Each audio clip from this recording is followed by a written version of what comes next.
What is up, boys and girls? It is week 9. That's crazy to say. Week 9 of the absolutely epic early week podcast. Let's not waste time. Let's jump right into it. I'm hanging out with a couple of my buddies. Let's start with Bobby Firestone. Bobby Fi, how you doing, man? I'm doing good, man. Didn't have the best week ever, thanks to Julio Jones, but other than that, not too bad. No complaints. How about you? How'd you do? Yeah, we were talking a little bit before the show. I had going into the late games. That's what I had. I had Devontae Adams, Devontae Booker, and Julio, and I was already cashing in all tourneys. Thankfully, I put about double the money in cash games each week that I have in tourneys. But yeah, so it was still a profitable week. But after Julio bombed, it really hurt me in tourneys quite a bit. But just one of those weeks, and a lot of variances last weekend with Spencer Ware concussion and T.Y. Hilton tweaked his hamstring and Julio Jones potentially got hurt, and it was just a weird week. We've talked about how there's going to be a week where chalk really fails, and that obviously happened this week. Yep, this was the week. And there will definitely be more of them. And once we start seeing these, then the ownership on chalk will go down, and that'll obviously help the weeks that chalk goes off as well. It'll be interesting to see how things shift moving forward. Grant, heading into week 9, what do you have for us in terms of a Grant's rant? So I'm really sick of all these movies getting redone and there being terrible casting. So for all 25 movie producers that listen to this podcast, here are your next movies. Redo Gladiator with Danny DeVito as William Wallace. Redo Braveheart with Danny DeVito as William Wallace. And Gladiator with him and Russell Crowe. Vin Diesel in Fast and the Furious is terrible, so let's put Danny DeVito in there. Fight Club, we need Sofia Vergara as Brad Pitt's role, and Danny DeVito again as Hagrid in Harry Potter. So those are the next feature films coming out in the next 5 years that are just going to do incredible at the box office. And if I could go back and recast my lineup this weekend, I wouldn't have Ty Hilton or Ty Montgomery in it because they just ruined my entire weekend.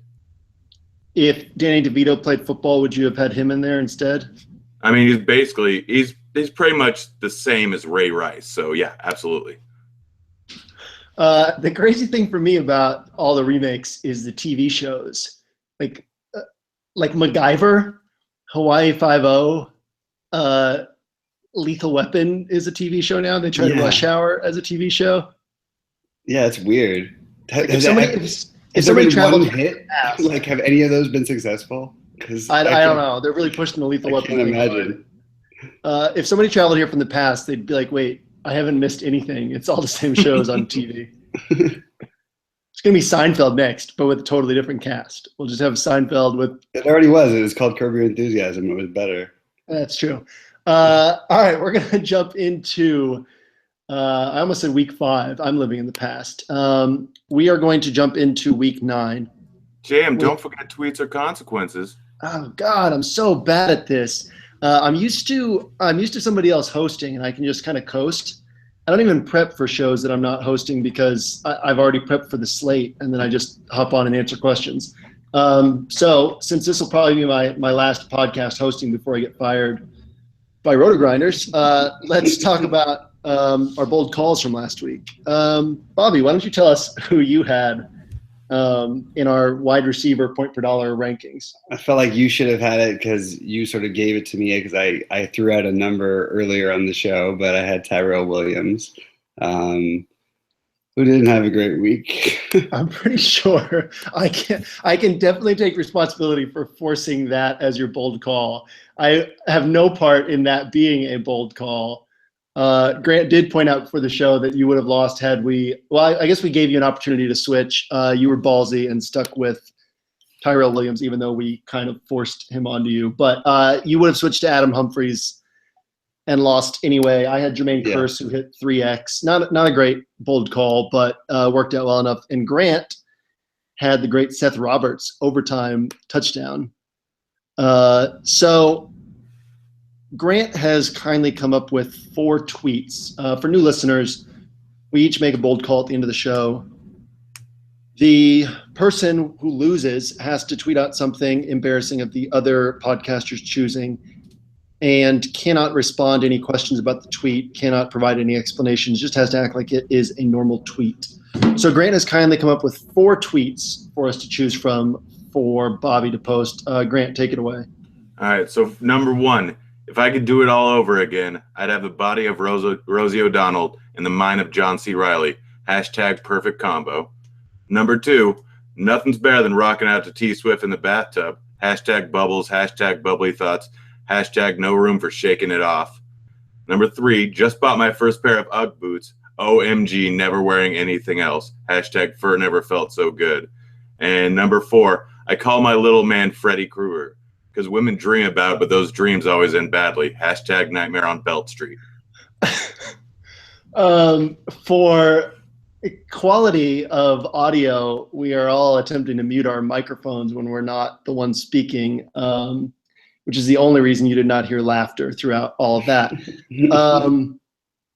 So I'm going to go ahead and narrow it down to 2, and then Bobby, let you decide between the Taylor Swift one, which I believe is accurate anyway, isn't it? I mean, maybe not verbatim, but yeah, I guess so. And then Grant, what was the other middle one? Not the first or last one, but the other middle one. Just bought my first pair of UGG boots. OMG, never wearing anything else again. Hashtag fur never felt so good. Okay, Bobby, UGG boots or Taylor Swift? Can you remind me the exact wording of the Taylor Swift one again? Nothing's better than rocking out to a little T Swift in the bubble bath. Hashtag bubbles, hashtag bubbly thoughts, hashtag no room for shaking it off. I think I'm going to go with the UGG boots. Either way, it's a winner. Okay, so I think you have freedom to change that, but we will all wait in suspense to see which tweet ends up on there, and I'll be sure to retweet it tomorrow with my compliments to you for your taste in shoes or music. So now let's get serious, and we can probably stop the show there. It was pretty good so far, and I don't know how much more value we can add from there, but we're going to start out, as we do every week, talking about 5 trends from recent weeks. One user on Twitter, I forget who it was, but asked us to talk about the third one that we're going to talk about, and then also asked if we could talk about Jay Ajayi. We actually talked about Ajayi a couple weeks ago after his first big game. And I mean, I think that with Ajayi, we're all in agreement that he is the lead back. I mean, right? No dissension there. Yeah, absolutely. There's zero question. I think Foster's living in a retirement home now, so I think we're good. Yeah. Yeah. And I think, I mean, Ajayi, after his first 200-yard game, he was already, but he was, Pro Football Focus had him rated as the number 5 running back in the league, tied with Le'Veon Bell at that point for full season rating. So, I mean, Ajayi has actually looked good. The offensive line has looked not bad. They have Pouncey back. I mean, Ajayi looks really good. Yeah, I mean, Ajayi is a real deal with as far as usage, and he's not going to have more 200-yard games, but I think he's definitely a playable guy. But yeah, we will get to the other guy, which is Jonathan Stewart, here in a minute. But the first trend I want to talk about is a really interesting one, because this guy has the best possible running back matchup you can have this week against the San Francisco 49ers. And that is Mark Ingram. So my thinking on Sunday was, now granted, I've talked about what a dunce Sean Payton is, but my thinking on Sunday was, okay, everybody's going to be scared to roster Mark Ingram this next week, and he's going to come out and have 22 to 25 carries. There's no way that Tim Hightower is actually going to take work away from Ingram. And you can get Ingram at 8% ownership in the best matchup at a downgraded price. But now today, all the news is like, oh yeah, they're going to be splitting the workload, and Tim Hightower has earned work. Why? Because he didn't fumble. I mean, he didn't look good, but anyhow, so he ran for 100 yards. Yeah, but he didn't look good. I mean, he's not a good running back. He's like, I'm faster than him, and I haven't run a sprint in 3 years. Okay. I mean, I don't know. I would much prefer Ingram if I were a head coach. So my question, Bobby, we're going to start with you. if no more news comes out throughout the week, is Ingram usable this week as a sneaky play, or are we looking at something like 12 to 15 carries for him? Well, I like Hightower in this game anyway. I think that it's so questionable. He's probably worth a tournament flyer, but I actually feel comfortable using Hightower at 4K. I don't know. I think that they're going to use him. I don't think he looks quite as bad as you think he looks. I know he's slow, and I know he's not the greatest running back. It's just too good a spot. And I think the fumbling issue is a real issue with Ingram, and it's not just something that just came about. It's something that's haunted him through his whole past, and it's happened throughout practices. They've talked about it. And I think that that's a real issue. They were sending a message. I don't know how long it'll last, but if Hightower does anything early at all, you can expect it. I think he'll get a bulk of the carries. Can I bring up that we're recording this podcast on Halloween night, and you just said it's haunted him in his past? Oh my God. That was great. Let's Look just at pretend that. like that was on purpose. I nailed it. Grant, what are your thoughts on that situation with the New Orleans running backs? I mean, you look at his stats over the last 2 years, he's only fumbled 4 times total, and 2 of those were in the last 2 weeks. I don't Only think- lost 4 fumbles. 3. Only lost 3, only fumbled 4 times. Man, you guys are on top of things with your statistics early in the week. It's pretty easy when you have the screen right in front of you. So that's the main reason. But yeah, I think it's going to be a better week for Ingram because he's 800 more, and so many people are going to be on Hightower for his lower price and for the fact that he had so many carries last week.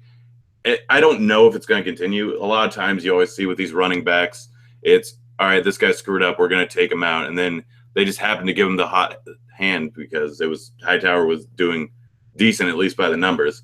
But I think this is going to be an up-tempo game, and it's going to be high scoring. So there's going to be a lot of usage out of the backfield, I'm sure, going against this terrible 49ers defense. I think both running backs are going to get a substantial amount of carries. And I think Ingram's the better play just because of the fact that he's going to be lower owned.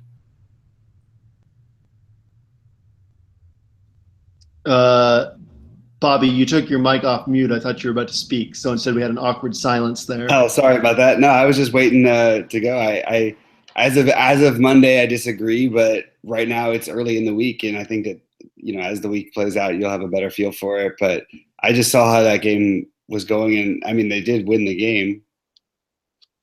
Yeah, I mean, and that's a good point too. I mean, they're 3-5. They haven't won a lot of games, and that was a game they won against a very good team. And Grant brought up a point I hadn't even thought of, which obviously, hopefully I would have come around to that thought throughout the week. But there are going to be more plays in this game. They're playing the 49ers, and so there is actually opportunity for both backs to eat. It's kind of interesting because we all have slightly different takes here. My take early in the week is I kind of think neither guy will be super highly owned because of the uncertainty.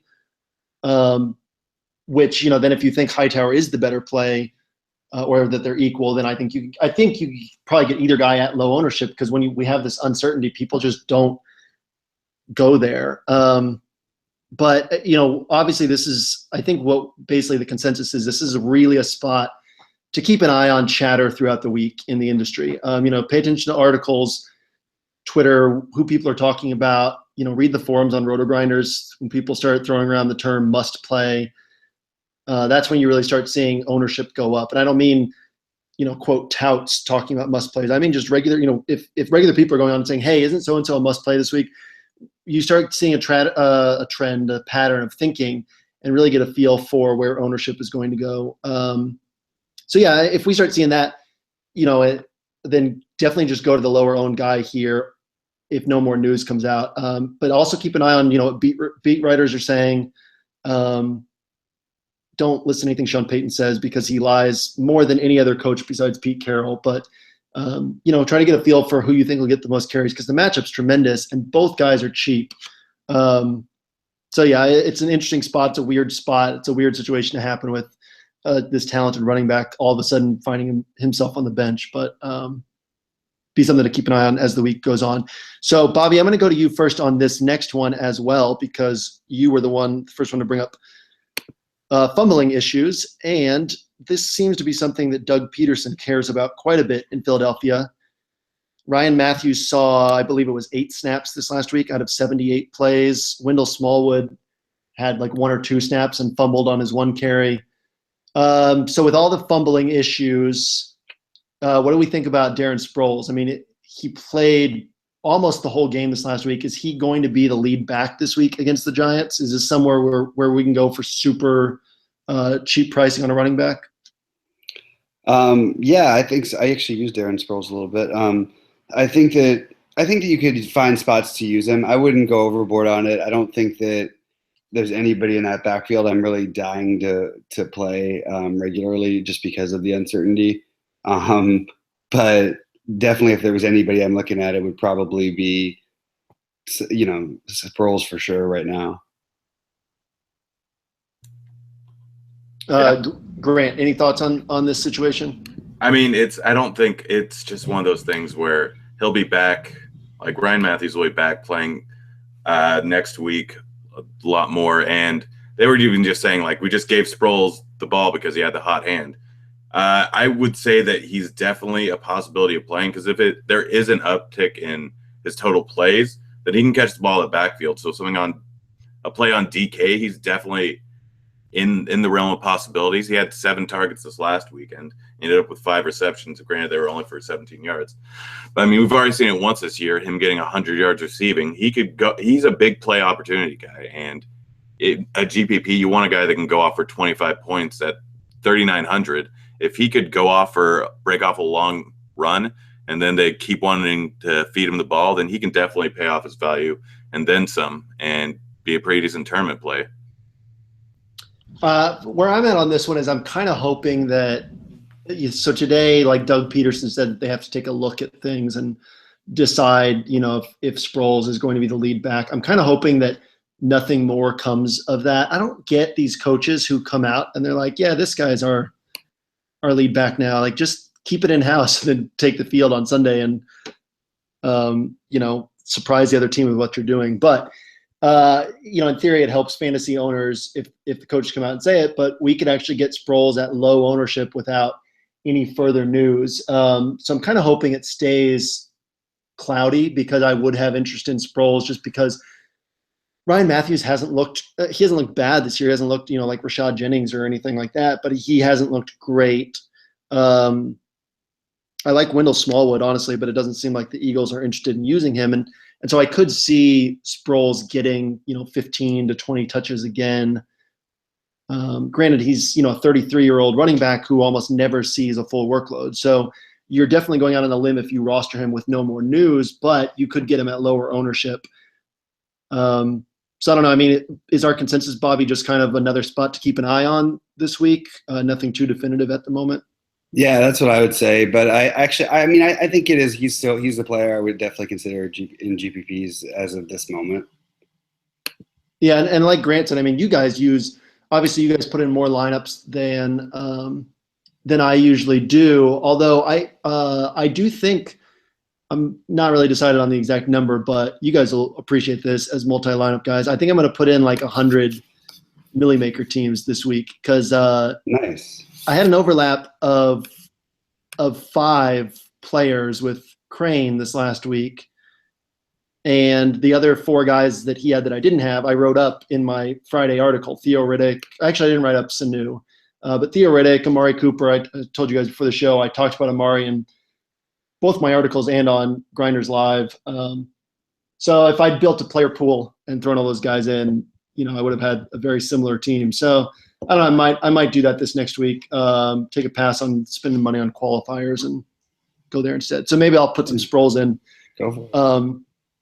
there, and just kind of take a shot in a large field GPP without any extra news. Grant, any final thoughts on the Sproles situation? Nope, got none else. All right. So Grant, I'm going to start with you on this one. And this is what was asked about on Twitter, and that is Jonathan Stewart as the goal line back now. Obviously, we're having to make guesses, but the thinking would be that that the Panthers are trying to prevent Cam Newton from getting injured. with the concussion and all that, and maybe run him less close to the goal line. I believe Stewart has 4 touchdowns over the last 2 Panthers games. I don't have the stats in front of me from week 8, week 8. But Cam had 2 carries in week 6. Do you think this is a trend, or do you think that we're going to see Cam go back to being the goal line back this week against LA? I mean, Cam will probably go back to being the goal line back, but not to, I wouldn't say as much to an extreme extent. I think it'll happen more towards the end of the season when wins are going to be more required. Because, I mean, right now they're still in a pretty much must-win situation, but Stewart's not at all bad running back. So I think later on in the season we'll see Cam get more of the workload. But, I mean, the main thing is roly-poly Tully's not really doing anything. Tolbert has almost none of the goal line carries, which he used to have a ton in the past and has always really done that on pretty much every single team he's been on. But Stewart's always kind of been the workhorse for this team the last few seasons, or at least since Cam got there and he was healthy. And, I mean, I think they're fine with it. He gets injured every once in a while, and so they might be fearful of that. But he's probably going to get the goal line work, at least for the foreseeable future. And still, most people seem to not want to play him. I thought about playing him this Sunday, and I looked at it and then just laughed at myself and said no. So I think he's in play, whether he'll get all the goal line works. He's still a pretty decent running back, even without that. And the fact that they're protecting Cam, and Cam went on the air yesterday or today, something like that, saying how he doesn't even feel safe on the field anymore because he keeps getting hit, which is to an extent true. But I think they're definitely going to protect him a little bit until it becomes a must-win situation. Yeah, and I just pulled up the stats from this last week. Cam did have 7 carries. I haven't watched that game yet to see if most of those were designed runs or broken plays or whatever. But a quarterback running between the 20s isn't hazardous to his health because it's easy to get down and slide once you get 7-8 yards upfield. It's those goal line carries where somebody's really likely to get injured. Grant, you bring up some good points. Like, it's not like Stewart's had trouble racking up yardage in the past. He had the timeshare with D'Angelo Williams, and then he had Cam and, like you said, Tolbert stealing goal line looks. So you have these, he doesn't catch many passes. So you'd have these 80-yard games, high efficiency 80-yard games with no touchdown, which doesn't do much in fantasy. But he has been far more useful this year than in the past.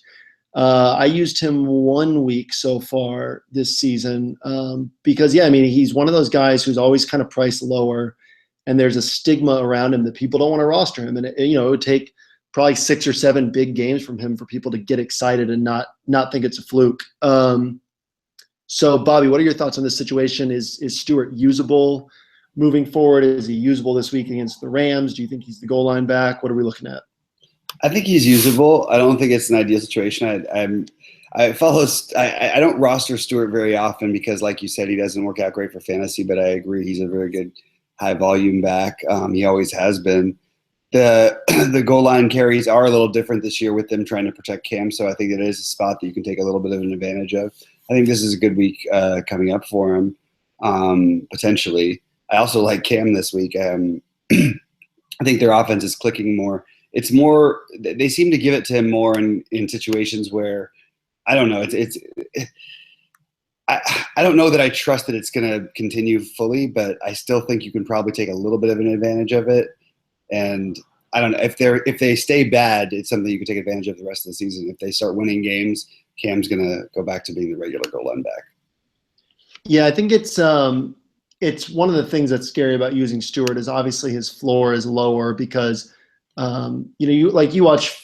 Obviously Ezekiel Elliott's going to be priced over $7K every week, but you watch something like a Cowboys game, and not only do you know Zeke's going to get 18 plus carries, but he's running a pass route on half of their passing plays as well, and getting looks there. So even if he bombs, or David Johnson last week in a tough matchup, even if he bombs, he's going to catch several passes to raise his floor. You don't really have that with Stewart, which hurts you if he stays, especially on DraftKings. If he doesn't get the 100-yard bonus and doesn't get a touchdown, then his floor is pretty low. It's honestly the system they run. It's just Cam doesn't hit check down. He's so good at going through his progressions really quick. He doesn't really find check downs like as options. He's not going to dump 5 off to them just because he has nowhere else to throw the ball. That's just not how he plays. That's a good point too. And with his strong arm and the speed his receivers have, if he's in a bind, he can throw it deep, and it's either going to be incomplete or his guy will outrun it. And he can run it himself. Yeah, good point there too. Okay, so the third one we're going to talk about has been a fun one for fantasy, unless you played Ty Montgomery on an early lock slate. But that is the Green Bay running back situation. So I was, obviously going to be all in on Ty Montgomery this last week and then swapped to Davante Adams, but I didn't feel as good about it as everybody else did, because my thinking was, Niall Davis has had 10 days to learn the offense now. Don Jackson's healthy. They're not going to just use wide receivers in the backfield all the time. But sure enough, they pretty much did that again.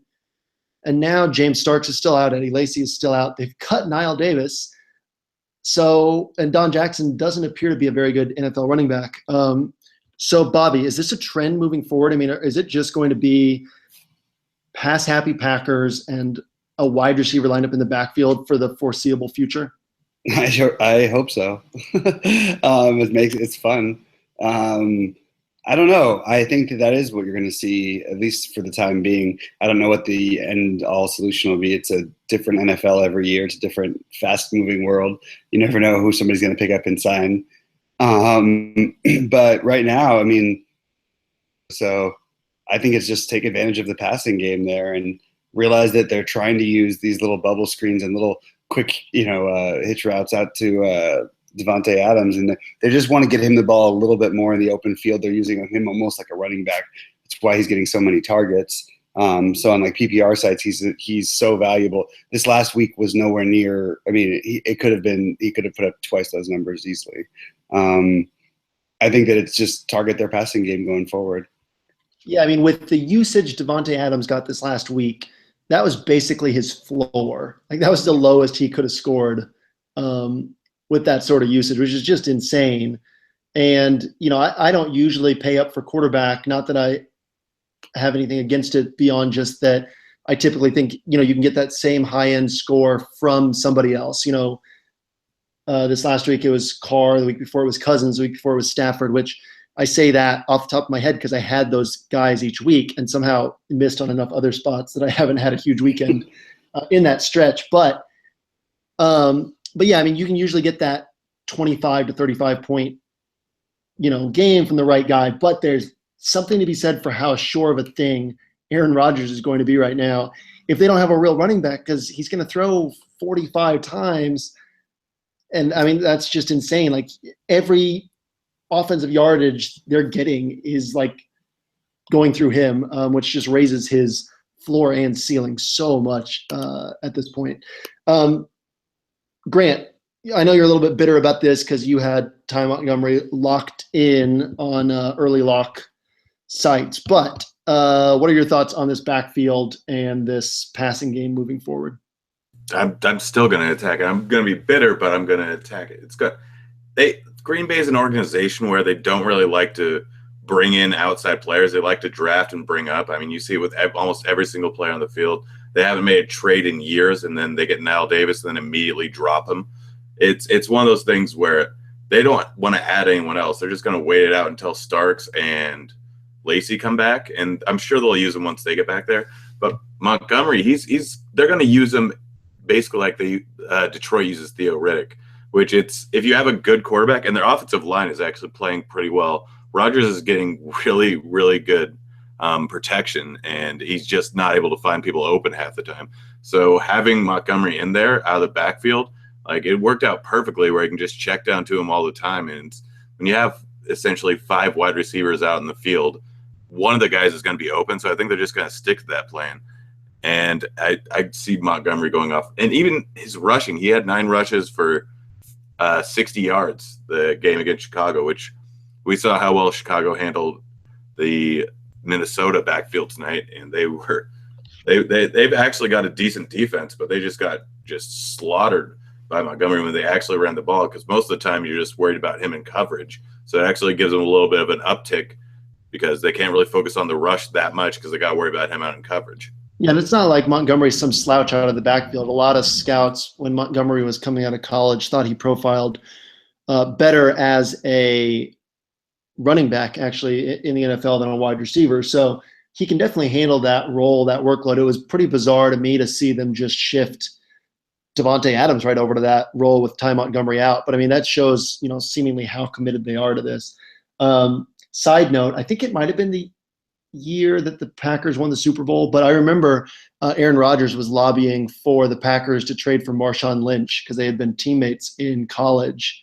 And that was the year that the Bills traded Lynch, and Ted Thompson refused to make the trade because he never makes trades. And yeah, that was James Starks was like their lead back the rest of the year. And then they went and traded for Niall Davis and dropped him like a week and a half later. So yeah, I mean, it's not like we're going to see some big move from the Packers, tomorrow before the trade deadline. And so, yeah, I mean, we could just be looking at this moving forward. Bobby, any final thoughts on this? No, just it's this particularly great spot against a terrific defense to pick on this week against Indianapolis. Yeah, I mean, this game's going to be insane this week for looking for offensive upside just kind of across the board. All right, so our last trend or trap we want to talk about is, and Grant, I'm going to go to you first because this just seems like a player that you would like. I mean, that's just a guess, but that is Dez Bryant, who had only 4 catches this last week, and that might get, that might stick in people's minds. He only had 4 catches, but he had 14 targets, which is a ridiculous number of targets. People still talk about the Eagles as having a bad pass defense because the cornerback grades on Pro Football Focus don't look good. You know whose cornerback grades look great? The Raiders. They have like 2 of the top 12 cornerbacks, and they're the best defense to pick on with passing games. So scheme has a lot to do with it. Pass rush has a lot to do with it. The Eagles have a tremendous, tremendous pass defense. They're top 7 coming into this last week in DVOA and yards allowed per pass attempt. And so, yeah, Dez Bryant only had 4 catches, but 14 targets. This week he's playing the Cleveland Browns. Joe Hayden is back, but he's not the Joe Hayden who was on the field a couple years ago. Grant, is this usage for real with Dez, and is this a place that you're looking to go this week against the Browns? Yeah, I mean, people are just thrown off the fact that the first game he only had 5 targets and 1 reception, but I think he dropped an end zone touchdown there, and it was just a bad game in general, and Dak was still kind of getting used to him, and they were, I'm sure, double teaming him. I didn't remember watching too much of that game, but you look at the next week against Washington, he had 12 targets, and the week after he got injured. So it's one of those things where he is the main target there. The 14 targets is inflated because the game did go into overtime, and they almost did play the entire overtime before actually ending the game, if I remember correctly. Oh, wait, no, that might have been Bengals. But, yeah, he's going to get tons of targets. He still is one of the best wide receivers in the NFL. And no, I do not like him, but he's still one of the best wide receivers in the NFL, and he's going to get targets. And I don't know how many people are actually going to be off of him because this is one of the best defensive matchups you can get as a wide receiver.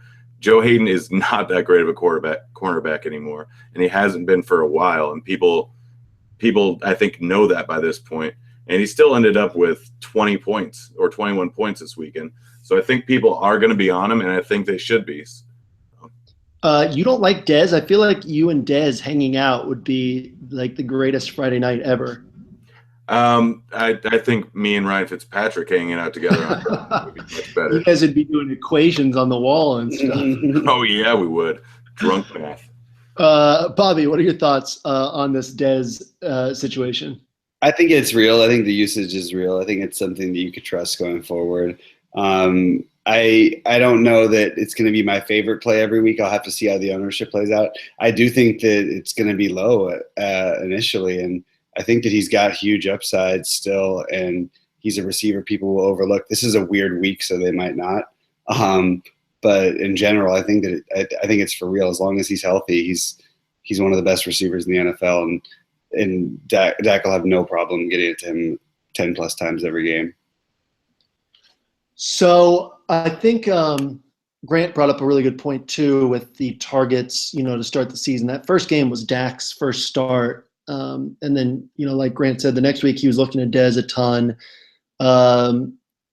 The Cowboys coming into this last week, there's this concept that, Dak just throws to Cole Beasley. He's not comfortable throwing outside the numbers.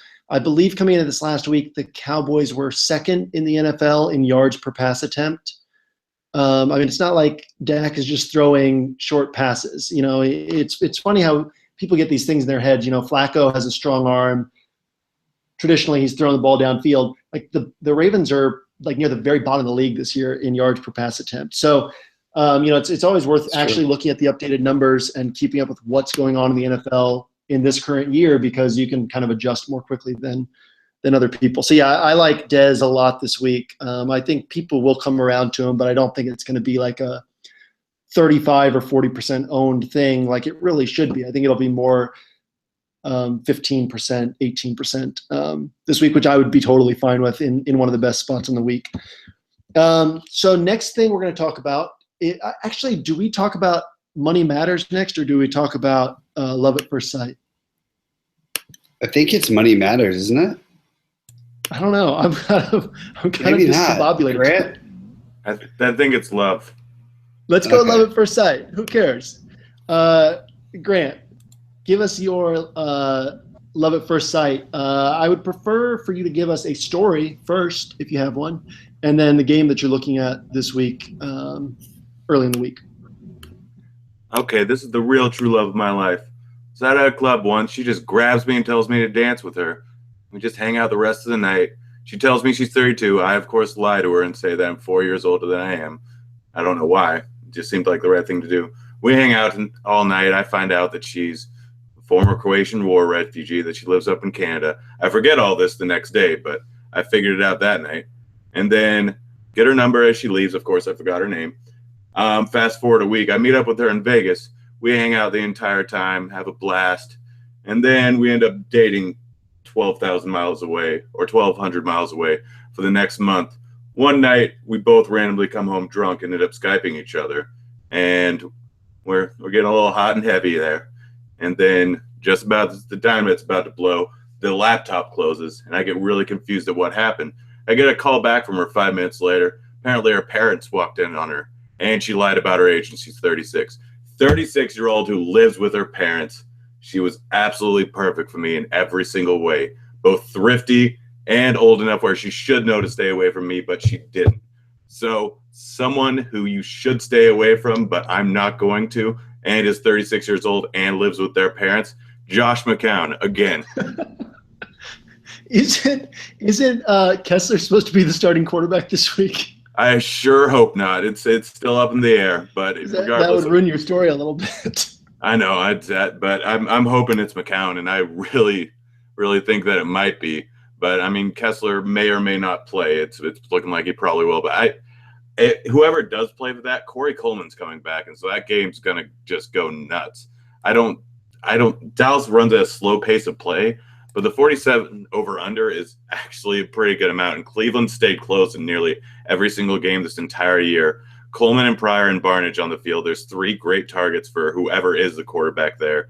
And I don't think since week 1 or week 2, they haven't had their full receiving squadron in there.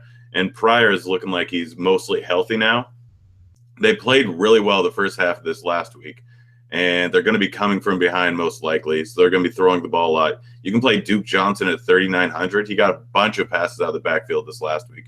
You can play Pryor. You can play Coleman, who had 2 touchdowns in his second game of the year. Especially if McCown starts, that gives a huge boost to all of them. And on the other side of the ball, you have we just talked about, you have the perfect matchup for any offense. I mean, Dak can run one in, so you can go with him naked if you really need to, but I like pairing him with Dez. And then Zeke, obviously, running behind that line. They're just going to pound the ball down their throats. He's the highest priced running back this week, I believe. So he's not going to be as high owned as he should be, especially if Roethlisberger ends up coming back and Bell is then the probably best running back to have. And Murray has a pretty decent matchup against San Diego where their rushing defense isn't really what they should be. So Zeke's ownership could be down from what it really could be. And every single play in this entire game is a pretty good play from a fantasy standpoint. I like that a lot. Didn't you have Browns Jets last week as your love at first sight? Yeah, I said it would be the highest scoring game of the week, and the over hit by over 14 points. Yeah, I was texting with Evan Silva on, I think it was Saturday, and he said that Browns Jets game was the lock of the week to go over. I think the line closed at like 43 for the over under, which is just absurd with those two bad pass defenses. And a spot where, again, and it'll be the same thing this week, not necessarily on the Cowboys, but on the Browns, where ownership's low just because people, last week they don't want to go to the Jets, they don't want to go to the Browns. And this week people will go to the Cowboys, but like you said, ownership might be spread out at running back. Zeke won't be as highly owned as he should be with, the other guys up there with some values at running back. And then, like you said, the Browns are in every game.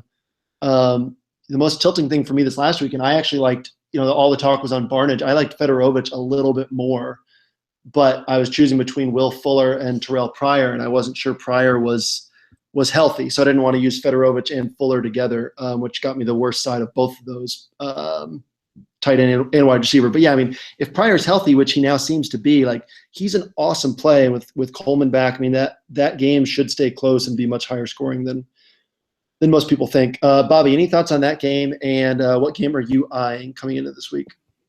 Yeah, I actually really like that. I mean, I really like Zeke in that game. I don't love the passing game as much because I think the Dallas defense is much better than they're being given credit for right now. I will say on that, I don't know if you saw this, but Morris Claiborne is going to be out, and Barry Church is going to be out. I mean, that's their best cornerback and one of their best safeties. Well, that does change things a little bit.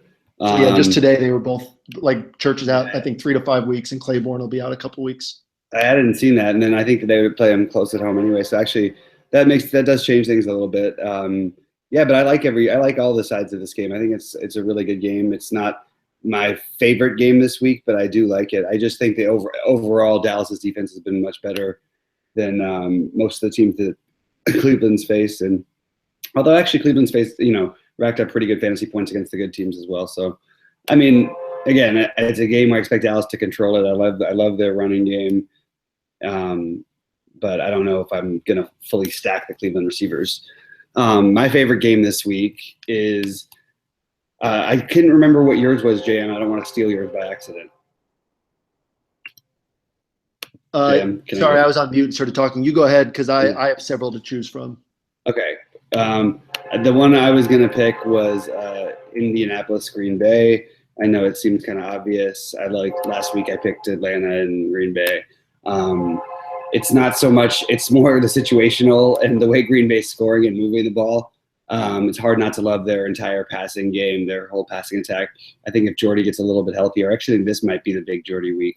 And I think I love Adams. I love every part of their offense. I love Rodgers.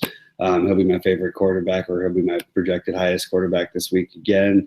I also think that there's a lot of players that people are going to forget about. I want to see how Ty actually is, but that would be a spot I would love to go to because I think you'll get him at lower ownership than he should be. I also think Moncrief is a really good play. I think that Doyle, even you can make a good argument. I like every side of this game. I think it's going to be a shootout, and I think there's going to be almost 100 combined passes thrown. Maybe that should be my bold call, that there'll be 100 passes combined in that game. I like that. And that's a super bold call for like real life, but that might actually end up happening too. I mean, if I'm within like 10, well, if I'm within like, yeah, it's hard to get to 90, but it's possible. Yeah, I would stick it at 90 if you were going to make that your bold call.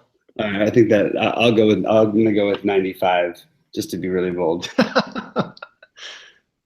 So yeah, I love that game. Yeah, and Vontae Davis went into concussion protocol today. So obviously he has a full week to get cleared, but if he misses this game, their pass defense is not good away from Vontae Davis, but obviously it helps him as a whole if he's on the field because he can kind of match up with one guy and let them rotate coverage somewhere else. So not like Rodgers needs help at home with so many weapons, but it definitely helps things even more if that's the case. So I like that game a lot. I'm going to go with I was going to go with the Panthers at the Rams just to talk about the Panthers looking good coming off their bye and Cam Newton and all that, but that's mostly because I thought one of you guys would take this other game. So I'll go with this other game, which is the Saints at the 49ers. Saints, the narrative of Breeze on the road and all that, it's gotten to a point where it lowers ownership. The thing with Breeze is like fantasy stats aren't as great because he usually throws like double the interceptions on the road. Like if you look at a huge sample size, he has basically twice as many interceptions and maybe 2/3 as many touchdowns. But he still usually throws for about 300 yards on the road. I think his average is like 287 over the last few seasons. So that's a lot of yards, a lot of completions. It's still a team that passes a lot.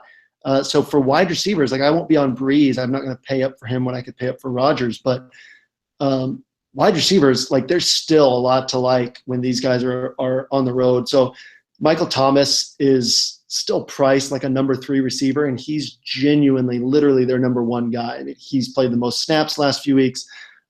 He's consistently right up there in targets. He gets the most red zone looks. So, he's priced like a number 3 wide receiver, and he's their number 1 guy. You got to love that. The 49ers, I mean, their offense is so broken that nobody wants to use them, but against the Saints defense, it's a good spot to look. I mean, Colin Kaepernick, once again, he's going to get you 15 to 18 points at minimum because of the running. He doesn't look good. He doesn't have anybody to throw to, but you can get cheap floor, and there's still a lot of upside there too. If he runs in a touchdown and throws for another on top of his yards, there's a lot to like. Pay attention if Carlos Hyde comes back this week. If he doesn't, try to figure out who's going to get the running back carries there. But yeah, this game is definitely a spot I like a lot for some probably lower ownership than it should be. Bobby, any quick thoughts on this game before we move on? Yeah, I really like that game too. That was going to actually be my game of the week, but the only reason I didn't like it as much is because I don't like the San Francisco side of the offense. It's just so hard for me to find another spot other than Kaepernick, especially not knowing about Hyde this early in the week. But I do absolutely love that game. I think it's got huge fantasy potential. I agree with the entire passing attack, and I like the running game, whoever it's going to be, or maybe a little bit of both guys if you're playing multiple lineups. And some big GPPs. I think it's a great game. Yeah, you're right. I mean, the 49ers offense is just legitimately bad, but so maybe don't go too heavy on there, but definitely a lot to like in this game overall. Grant, any thoughts on this game before we move on? Yeah, Carlos Hyde is the best running back play of the week if he plays this weekend. He's just going to destroy him. New Orleans defense has got awful against the running back, and people still don't believe that he's a top-tier running back. And he's 6,100. He's priced like it a little bit, and I don't think anyone's really going to be on him. The rest of the Niners, I have no desire to use because I'll be so heavy on Hyde. And then, New Orleans, you're right. Thomas is still basically the number 1 wide receiver, and Breeze. The biggest thing is, his yards are close to the same on the road. Like, they're not that much of a variance. The main thing is, his interceptions and his lack of touchdowns, which I think that those can kind of even out over the course of time because it's really only been the last year and a half that his home road splits have been that bad. And then on Bobby's game, that Green Bay Indy game looks a lot similar to the game that happened week 1, Indy versus Detroit. I mean, they're very similar types. It's a very similar type of matchup. So that week, you remember that Riddick and Abdullah both went off for just huge games, which they play very similar to how Montgomery's going to play. So that game's just going to be ridiculous. And I think that week there was not quite 90 pass attempts. I think there was only 86 or 87. Only 86 or 87. All right, so we're going to run through our Money Matters. Yeah, we did get the order right. Hooray us. We're going to run through Money Matters, talk about some of the lower priced guys who are standing out to us early in the week. We like to just run through this pretty quickly and then get to our bold calls. So quarterback position.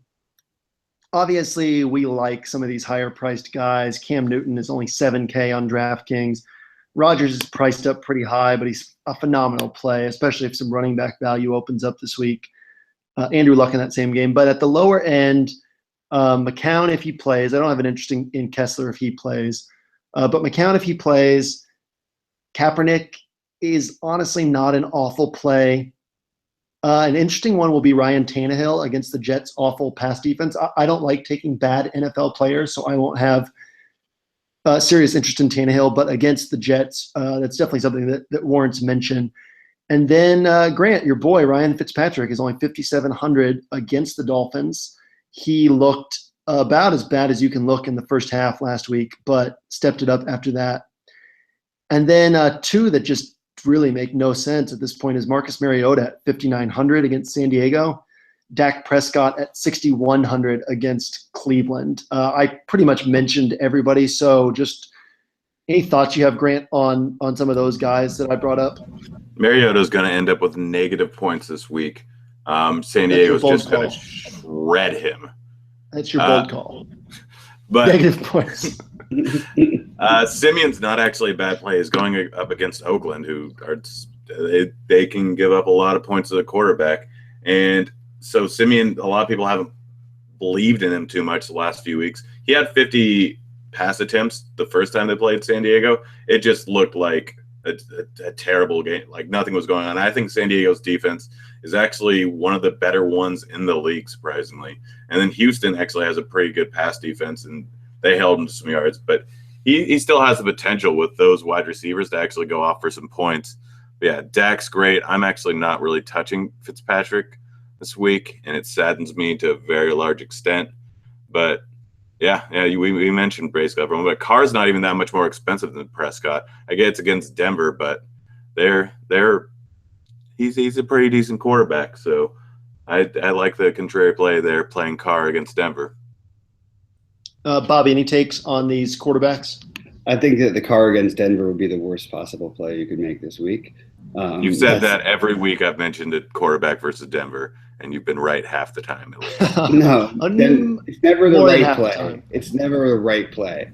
Anyway. I do like Fitzpatrick this week. I really like Kaepernick. I think that there's upside there for him. I still wish I could figure out who it was going to be in the passing game, but I think Mariota, you're right. That doesn't make sense even.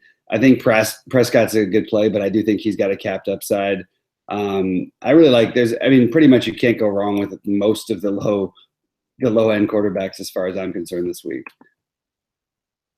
Yeah, there's definitely a lot to like, and I don't know that you have to go to Simeon, given that there are a lot of guys priced way lower than they should be. I'd be interested to see Simeon's price on FanDuel, where there's usually a larger gap. But Grant, you brought up some really awesome points on Simeon, and with this game being in Oakland.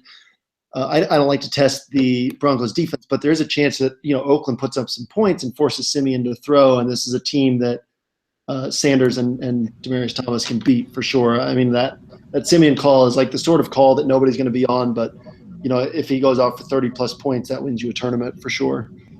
And well, the one problem is that Oakland plays way, way better on the road, so that's the only thing that's really going against him. Okay, so running back, it's an interesting situation because some value could open up. Spencer Ware is in concussion protocol. If he's out, Charkandrick West at 4,400 is going to get all the carries against a Jacksonville defense that's really flipped around. Last year they were excellent against the run, top 3 run defense, pretty quietly, and like a bottom 3 pass defense. This year they've been really good against the pass. They've been a top 8 or 9 pass defense and pretty poor against the run. Charkandrick West would be a super interesting play if Ware is out. If we get confirmation on the Ingram and Hightower situation, or if Sproles gets confirmed as the lead back, a lot of value opens up. Bobby, are you seeing anything that you're interested in outside of these values we're waiting on? Yeah, I really like. I think if they're going to split carries, I still like the Hightower play. I think there's some weird ones. I think that a real sleeper would be Theo Riddick for 4,900 at Minnesota. Obviously, Minnesota is probably going to be the most popular, for good reason, the best defense this week. Or I don't know if it's the most popular, but it's definitely one of the best defenses. I think Theo Riddick in a game like this where they're going to be playing catch up just on a PPR site, it has 20+ fantasy points written all over it. I don't know. To me, he's a guy under 5K that I think is interesting that I don't think people will be on because the matchup looks so tough. But in those tough matchups, that's when he gets a huge bulk of his usage just because of how tough the defense is and how hard they make it downfield. Yeah, obviously, Jarkandrick West becomes the play of the day. He'll be hugely popular, but for good reason if Spencer Ware is out. But didn't really have anybody that you guys didn't mention. Jonathan Stewart is only 5,200, as we were talking about earlier against LA. So that's the only other one. Grant, any thoughts from you on the running back position? Smith over on Tampa Bay. It looks like Rodgers got injured. So, I mean, if Rodgers can't play and everyone else that they've ever had at running back can't play also, then he could definitely pay off his value at 3K, and they're just gonna work Thursday slate, but definitely a guy who's like, if you're playing that Thursday slate, whoever's going to be the starting running back on Tampa, like lock him in, I'd say. Yeah, and then someone you're gonna get a very low ownership is gonna be Latavius Murray going up against Denver. Denver's rush defense really is not that great, and he catches a lot of balls out of the backfield, and they've actually been using him quite a bit in the red zone. So before he got injured, he was getting a touchdown every single week. So his upside may not be 30-point range, but depending on how much value there is at the bottom by that point in the week, then he could really pay off. And then Asiata versus Detroit. I think McKinnon's still going to be out, but obviously we have to figure that out later on. If he is out, then, Hillman's probably going to get a little bit more workload, but not a lot, I don't think. And Detroit has a possibility of giving up 30 points to literally any player on the field against him. I get my bold call, but I might have to adjust it on Twitter if McKinnon's going to play. But my bold call is going to be Asiata gets under 6 fantasy points against Detroit this week. Oh, can we all go unders? Let's all do unders. I'm with you. I would say under 5. Under 5. So is that not that bold? He got 13 a couple weeks ago. Like, he gets catches out of the back. It doesn't make up for any fantasy production. It's hard to watch. It really is. It's painful to watch. It's like there's no big play potential. It's going to be, weird goal line 3 touchdown. It just takes a lot for him to do anything. He's my mortal fantasy enemy. I can't stand the guy. You just cannot use him ever. All he does is he's a total touchdown vulture. 30% owned when on like the weeks he fills in, and he'll get 30 yards and 3 touchdowns, and everybody feels great about their play. And I'm like, you got 30 yards from a starting running back. Yeah, exactly. I can't see the guy. So maybe I'll have to come up with a different bold call since you and I are so vehemently in agreement there. Grant, I like the Latavius Murray call a lot. I still don't think he's the clear lead back. They're still splitting work, but he's like the 60% back. And against Denver at low price and low ownership, if nothing else opens up in terms of value at running back, I like that play quite a bit. Especially, in tourneys, if you're building multiple lineups and trying to capture low owned upside. Wide receiver, there's actually a surprising amount of value this week for, I like to talk about guys who I think can get 7+ targets. And last week we had basically no one. JJ Nelson became that, once we got more clarity on the wide receiver position in Arizona, and then kind of seemed to lose that once Michael Floyd was active. But moving on to week 9, there's a lot more. Jeff Janis played 58 out of 62 snaps this last week. So if Montgomery and Cobb are out again, he'll be on the field a ton. He's 3,300. And then you kind of have to go up in price a little bit to find the other guys. But in this 4K range, Corey Coleman, if he comes back, is 4,500. Tyrell Williams is only 5K. And Travis Benjamin's having to go get a second opinion on, I believe it's his knee. And there's some concern that he might be missing. He has a PCL injury. That's what it is. Concerned that he might be missing a couple weeks. Tyrell Williams would be like the last man standing there.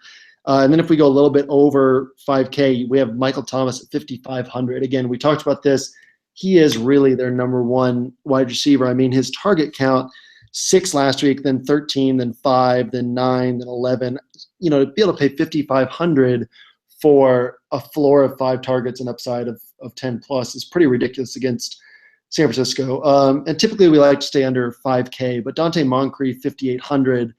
against Green Bay. Bobby, you brought him up earlier. So those are kind of the guys I'm seeing. Like, I don't think we need to go super cheap with so many guys in that range. But Bobby, are there any like cheaper guys you're seeing, or anybody else in that range that I overlooked? Yeah, you forgot my favorite play, Tavon Austin. Oh God, it's a great spot. He had 15 targets last week. I mean, we can't just overlook these things, you know. He may not even get in the end zone. He could put up enough on a PPR site. He's going to have so many chances in the game that I think is like a little bit of a surprising shootout. And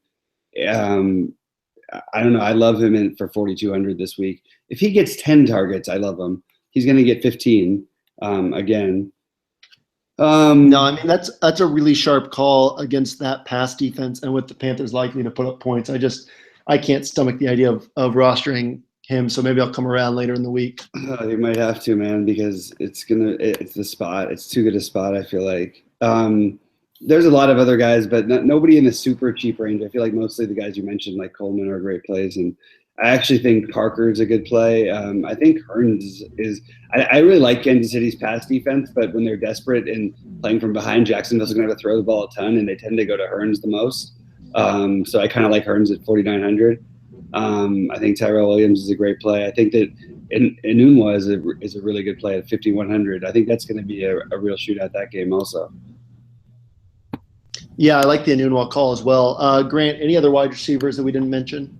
You missed so many. Seth Yeah, Robert. any wide receivers who are going to see more than 3 or 4 targets? Why didn't mention? Yeah. He's going to just talk about the Oakland-Denver game again. Why wasn't that your game of the week? I don't know, because I'm not a crazy person. I think you are. Yeah, all you've talked about is the Oakland players being the best plays. It seems like that should have been the game of the week. That's an awesome, bold call. I mean, if that came through, you would win the Millionaire Maker. Yeah, but the chances of that coming through are not great. But Seth Roberts, he's still only 3K, and he's getting 8 targets a week. At 3K, that's great. Walt Powell had, I think, 9 targets this week.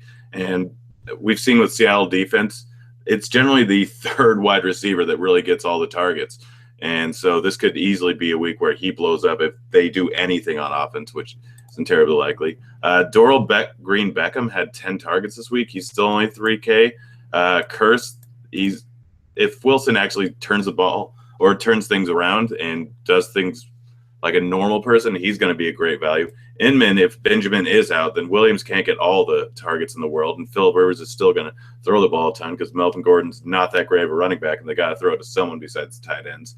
Humphreys on Thursday night, obviously. Marquise Lee, though, if they are throwing the ball from behind, Kansas City's terrible against the wide receiver, but they're actually not horrible against the quarterback because they get so many interceptions, but they give up a ton of yards. Lee didn't really do too much this week, and he's still only 3,400.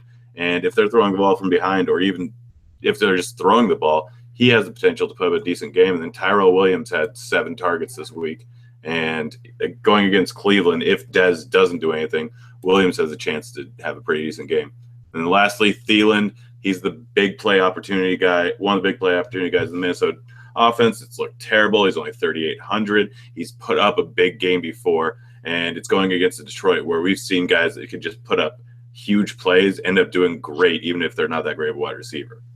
Yeah, that Detroit-Minnesota one's going to be an interesting one to mine and see. Like, Minnesota finally started using Diggs in the second half tonight. It's crazy. I think it was Greg Cosell, who's like an NFL film guru, has Diggs ranked, I think it's his second best route runner in the NFL. And like the Vikings just don't get him involved. But yeah, against Detroit, and especially with how bad their run offense is, I mean, something's gonna give, which actually brings us to tight end, where I think one of the best values on the slate has got to be I'm trying to find his price. Kyle Rudolph. Okay, so he's 4K, like not super cheap, but he has such a massive share of their red zone work. Basically, I mean, tight end is like we talked about last week. There's value here every week. So I'm going to have us each just bring up one guy. I'm going to say Kyle Rudolph for me. Just going against Detroit, their defense against tight ends is so bad. And Sam Bradford loves looking at Rudolph in general and in the red zone. So I think that's a great place to go. Bobby, who's one tight end or if you can't help yourself, 2 tight ends that you really like this week. Dennis Pitta. I love the spot against. They're going to be throwing the ball a ton against Pittsburgh. He had 10 targets last week. I think it's a perfect spot for him. Pittsburgh doesn't. That's the one position they really, really don't defend well. And I really like him. And I was going to say Barnage also, but since you said if I really couldn't help myself, because I really like Barnage's spot against Dallas, but I'll leave it at that since I threw in the bonus pick. All right, Grant, who do we have from you at tight end? On mute. Yep, you were right there. That's the first time I've done that in a while. Jason Witten, he saw a downtick in targets this last week, but it's still going against Cleveland, who's, I think, the worst defense against the tight end. And he's 3,700, so not a lot of people are going to be on him. But then number 2, Gates, he's getting 10 targets a week. He still has not looked good, but Tennessee's a lot better against the wide receiver. And if Benjamin's gone, the tight ends are going to see more targets. And he still has 13 red zone targets on the year. They're trying to get him the record. Like, he has everything going for him, and only 3K, and still only had a 2% ownership this last week. He's going to put up some big numbers. So we're already over time, but I want to bring up a little discussion that I think is valuable for us and for listeners. It's worth spending a couple minutes on. Whatever, you're listening to this on your commute or at the gym or at work, so you don't mind. The question is paying up a tight end. So my thinking is generally, now like this last week, Gronk was one of my favorite plays because I don't like to get too narrative street, but I brought up in both my articles this last week, his 5 stat lines in Buffalo where he grew up have all been insane. He's only been under 100 yards once ever, and he had a touchdown in that game. So now with this week, he's been over 100 yards in 5 out of 6 games. He's scored a touchdown in 5 out of 6 games. But I still didn't pay up for him because my thinking is typically you can, pay $7K for Gronk and get a ceiling of like 25 to 30 points, or you can pay $3K and get a ceiling of 15 to 20 points. So like I'd rather pay $3K for 15 points than $7K for 25 points. Like tight end pricing is so cheap outside of like Gronk and Greg Olsen and Jordan Reed that I always have a hard time paying up. Bobby, I'm going to go to you first on this. Do you think that there's ever like a truly strong case to be made for paying up when you can usually find, 15 to 20 points for less than half the price? If I could see like Washington in a shootout, I could see using Reed that way. I could see it with Kelsey in certain spots. I could see it with Delaney Walker, who's cheaper, so he's sort of in between. I actually like using Walker because he is in that in between, and I actually think he has higher upside than most of the guys the way they use him, and his red zone targets are crazy. I think that there's times where you can, but it really depends. A lot depends on the value of wide receiver that opens up. If you get guys injured and all of a sudden 3K guys become number 1 receivers, then maybe that's the week you would pay up a tight end. But for the most part, I see not paying up as being a good way to go. Every now and then, I think it's good to go contrary though and try and go for, a big tight end like you said, like Gronk last week. But then again, the ceiling is only going to be 25 to 35, which is not what you're going to get from your top receivers. Yeah, and I think, like you said, Kelsey and Delaney, I love those plays because they're typically under 5K or just over. Like Kelsey had a big week, so his price went up a little bit. But and they have the same upside. And the thing with Gronk, like theoretically, you pay up and get a higher floor, but he really sees like 6 or 7 targets most weeks. Yeah. And he's Gronk, so he can, put up a massive game. He can put up 30 points with so few targets, but like he's going to have some 8-point games, which you'll also get from Gary Barnidge, or Fedorovich, who's had 7+ targets in 4 straight games. So, I'm kind of like that's basically exactly where I am. Like I love going up to Jordan Reed. I love going up to Gronk in those spots, but it's kind of hard to justify it when you can get 15 to 20 points for way cheaper. Grant, what are your thoughts here? How often do you pay up a tight end? Whenever the situation calls for it. I don't like saying blatantly that I like to pay down at tight end because it all depends on a week-to-week basis. Yes, last week when everyone played Booker 100%, you find you have some extra salary to work with. And last week I also liked a lot of wide receivers at around the 3K range. Humphreys, Roberts, and JJ Nelson were also my top guys. And so what you can do basically is think tight end and wide receiver, get them completely out of, like, get the actual position completely out of your mind. And if you see guys, like you just see straight up across the board, all right, Gronk has 25-point upside. He has the same upside as most of the other wide receivers at that range. Then you play him. And if you think that the 3K guy, JJ Nelson, for instance, last week, I think that he has just as high as a floor and just as high as a ceiling as most of the guys around the 3K range there. So why not play him? It's an entirely dependent week, and it also depends on how much value there is. But tight end is the one constant where you can always find value, guys with huge amount of targets and a fairly decent floor at the low price range. I love your thoughts on, finding the value in others. Like if you can look at, say, JJ Nelson and say, okay, he should be priced at 6 or 7K, so I'll take him and then pay up at tight end.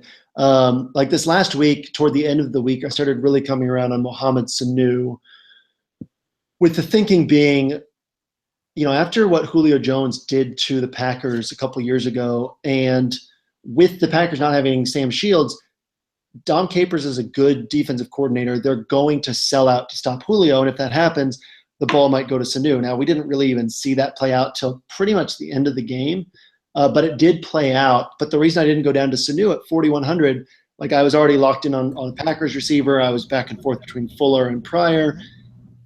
And so I had this money to spend up. And so I was like, okay, well, I'll go to Julio anyway, rather than saying, oh, I'll go down to Sanu, and then I have all this extra money I can use at tight end. So I definitely think that there's something to that where, then I end up on Sanu and Gronk and the Broncos instead of Julio and Barnidge and a cheap defense. So yeah, just some thoughts there.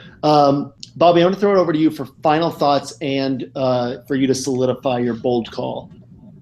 Okay, so my bold call. Can I make it 90 now, or are we? Yeah, go for 90. All right, there will be 90 pass attempts in the Indy Green Bay game. Other than that, this is a very strange week. I think you're going to see a really unusual game emerge probably as the winner. I actually really like that Carolina-LA game.